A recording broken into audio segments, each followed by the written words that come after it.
Hey guys, welcome back to another art video. This video is going to be all about how to use blender pens. So the first two I have are water-based blender pens, and then the last one I have is alcohol-based. They work very differently, and I'm just going to go over the differences real quick. So I'm going to start off by talking about the water-based blender pens. What a blender pen basically is that it's a marker that has colorless ink. So there is still ink even though it looks to be dry, but it's just that it's colorless.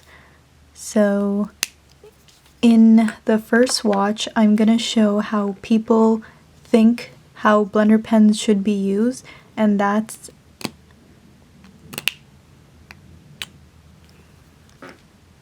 by first layering their darker color.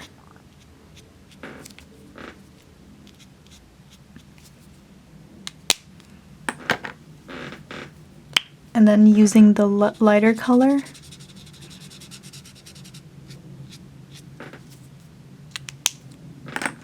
And then using the blender pen to make the blend between the darker and the lighter color. And this is a mistake because as you can start to tell that the paper is starting to pill, and also your blender pen is starting to grab pieces of the paper, and that's because of the friction that the nib creates while it is applying the water as well as dragging on the paper. So that's why I really don't like using these blender pens, but you're not supposed to use it like this anyway. So then the second thing people tend to do is they would make a layer with just like covering the area they're going to color with the blender pen, then quickly doing the same blending technique.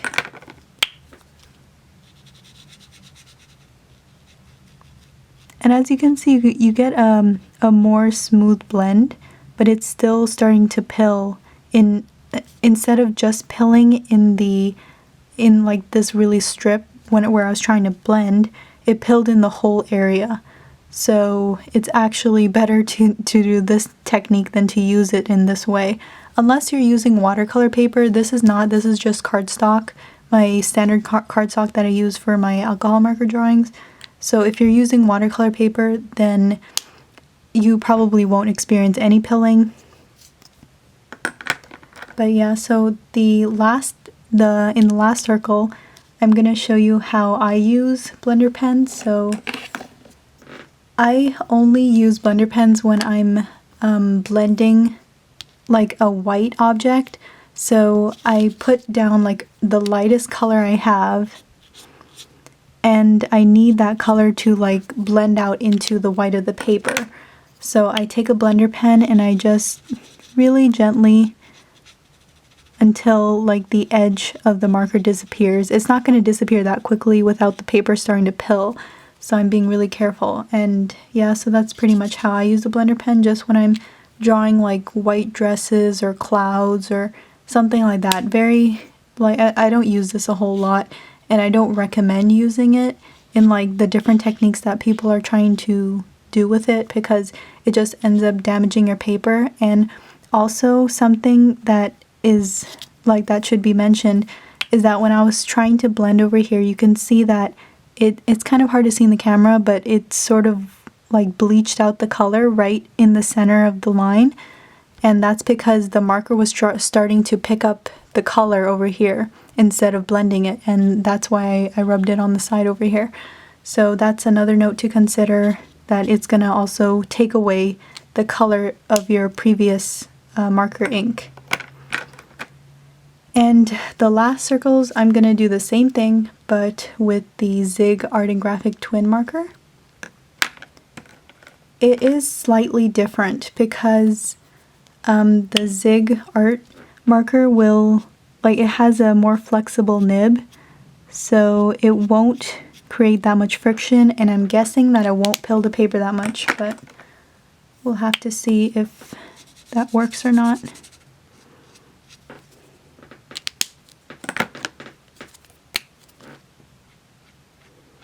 So you can see it's already starting to bleach the color again. but I'm not seeing any paper pilling just yet. You can see how it grabbed the ink.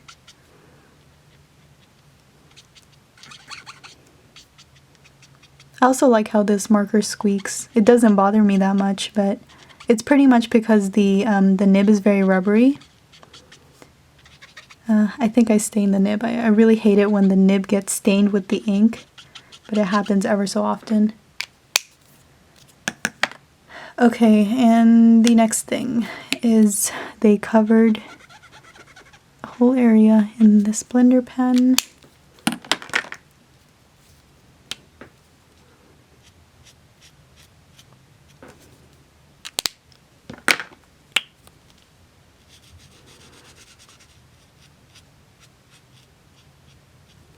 Okay, and this definitely started pilling a whole lot more than when I was doing this. Actually didn't look like, probably just on top, on the very top of it, but it didn't look like it pilled that much. And that is entirely because this nib is very soft and like it doesn't damage, it doesn't create friction when it's dragging on the paper.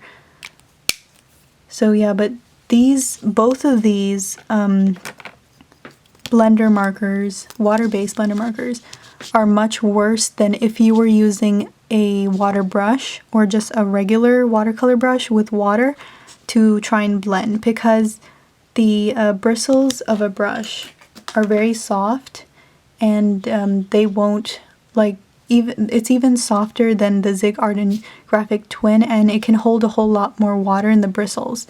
But the thing about these water-based markers, blender markers, is that it doesn't give out that much water enough to blend the colors. You need to keep rubbing it on the paper, and that's what creates the pilling. So definitely, if you're trying to blend water-based markers on paper, then go with a water brush or just a regular watercolor bristle brush. Okay, and the last thing I was going to show was how I use these markers.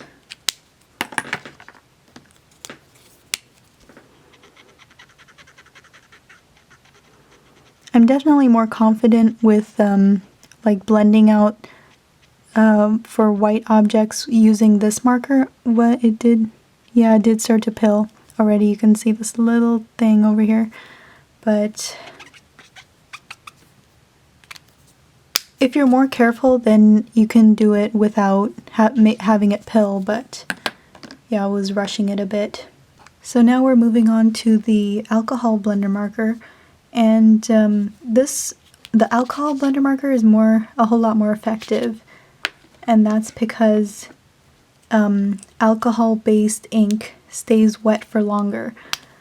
So I'm gonna start off by using the same technique I was doing with my water-based markers.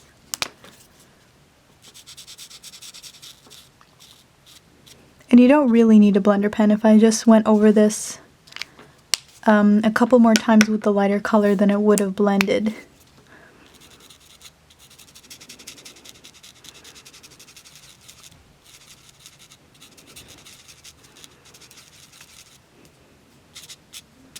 So you can see that the blender marker didn't pick up any of the ink, but it is starting to bleach the color inside the circle.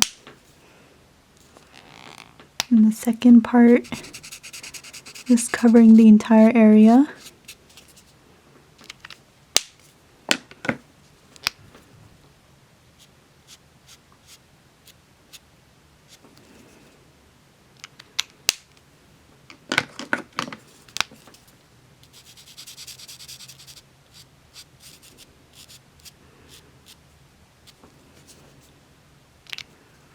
And you can see that worked much better because the also the alcohol marker, the blender marker, colorless blender marker won't, like, it seeps into the page, it doesn't stay on the surface, so it doesn't make the paper pill. Although, if you do use the blender marker first and then you overlay colors on top of it, the colors will appear slightly darker then if you see this color on the side here, it's lighter than how it's powder blue, the lighter color I was using, and the powder blue turned out much lighter over here where the blender pen wasn't used as a base rather than the one where it was used as a base. And the reason why the outline is starting to bleed is because I did outline these in a ballpoint pen, so a ballpoint pen and alcohol markers don't mix really well. The alcohol marker tends to like activate something in the pigment of ballpoint pens. So yeah, and then the last part is just blending out the lightest color into white, which is the technique that I mostly use. Ballpoint pen ink can also stain your marker tips, so you want to be careful of that. I just noticed because I went over the line a little bit here.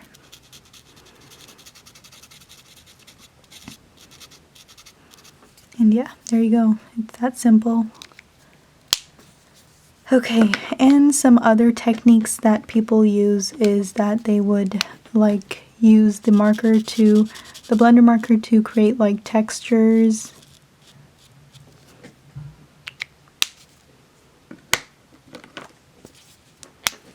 So like if I wanted to do a polka dot, you're not going to see it at first, but it's going to pick up the color later on. So you can see it's the color bleached out.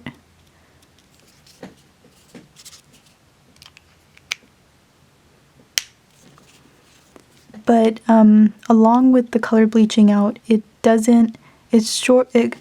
nib doesn't pick up the color, because as you saw, I was trying to like rub the color on the paper, but nothing was coming off, and that's because the color pushes away to the edges, and it creates this like shadowed effect over the areas where you did put the blender pen. So that's why I don't like using this technique that often, but I think it's more for just like crafters or something fun to do. I wouldn't say full out illustrations.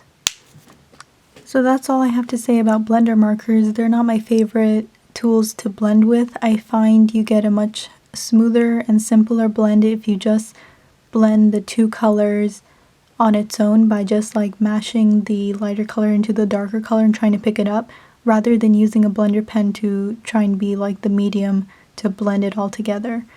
So yeah, don't really like using these, but when it comes to shading like really light areas that you need the lightest color to disappear into that white of the paper, then they do come in handy. But other than that, I think it's probably only necessary to have one blender pen for each media. So like one water-based blender pen. I actually don't think you do need one water-based, because even when I was trying to use it the way I was using it, it was still pilling the paper. So I would just recommend a water brush or just a regular paintbrush with water to blend out for water-based markers. But for alcohol markers, the blender pen does come in handy in some cases, but I would just recommend getting one. You don't need like a whole bunch of different kinds. Like even if like I had a brush blender pen, I don't think it would make that much of a difference than just using a finer tip